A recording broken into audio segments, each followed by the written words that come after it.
Population ecology is the study of populations in relation to the environment. In this video, we will be covering how species interact with each other through symbiosis, competition, and predation. Symbiosis is an ecological relationship between organisms of different species through direct contact. If one of the symbiotic organisms is much larger than the other, it is known as the host, whereas the smaller organism is known as the symbiont.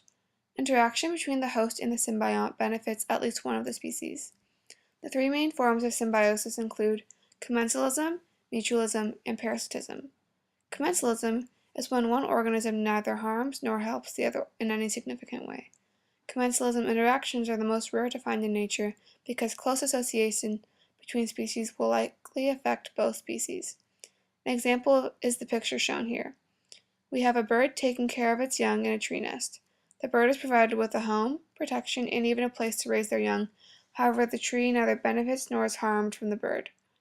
Next, we have a mutualistic symbiosis, or mutualism, which occurs when both species benefit from an interspecific interaction. Mutualism sometimes involves the evolution of related adaptations in both species, much like the length of a moth tongue can adapt to flowers with deeper pollen. With these changes, either species is likely to affect the survival and/or reproduction of the other.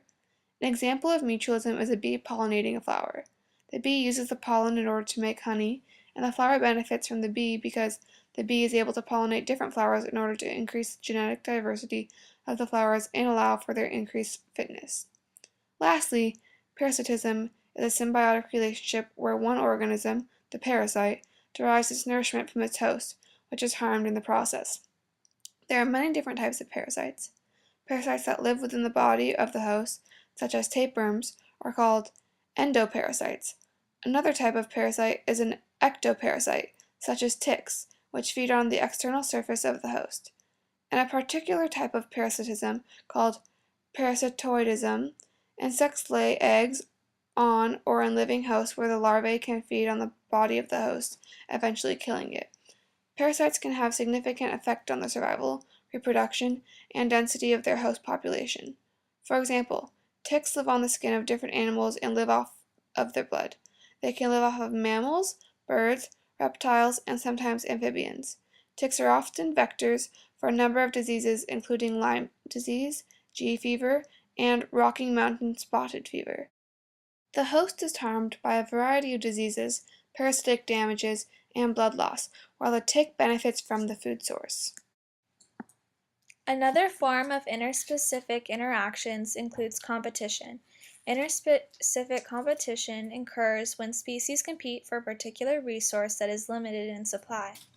We must keep in mind that some resources, such as oxygen, are rarely in short supply, so even though almost all species use this resource, they will not compete for it. However, when species do compete for a resource, strong competition can lead to the local elimination of one of the two competing species. In 1934, a Russian ecologist, G.F. Gause, studied interspecific competition in lab experiments in two closely related species of protists. When placing the two protist species together, Paramecium caudatum was driven to extinction in the culture. He discovered a slight reproductive advantage that led to the local elimination of the inferior competitor. His concept is called the exclusion principle. If an organism's habitat is its address, then the ecological niche is an organism's profession. In other words, an organism's ecological niche is how it fits into an ecosystem.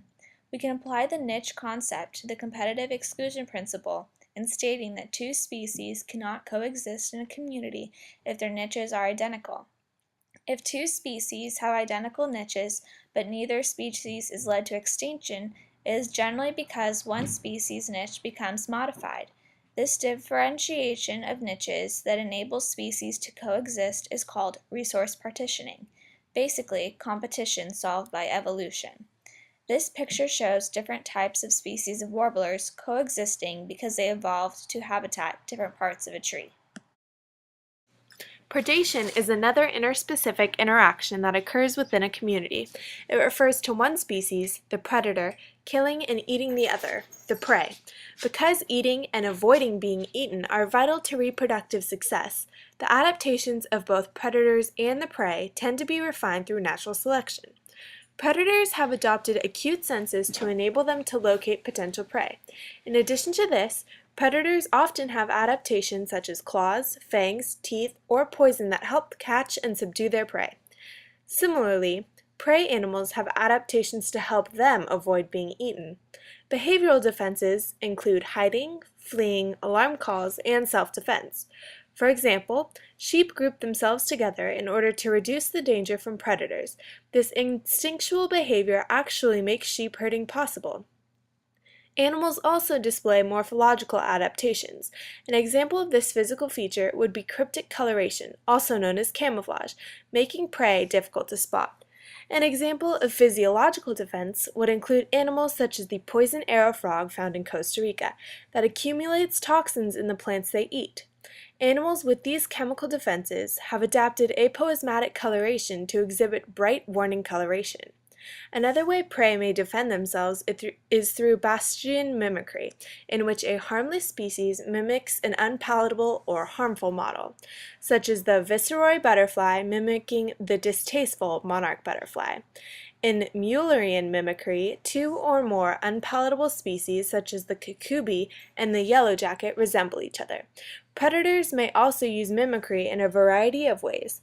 For example, these pictured here are snapping turtles that have tongues that look like wriggling worms to lure in small fish.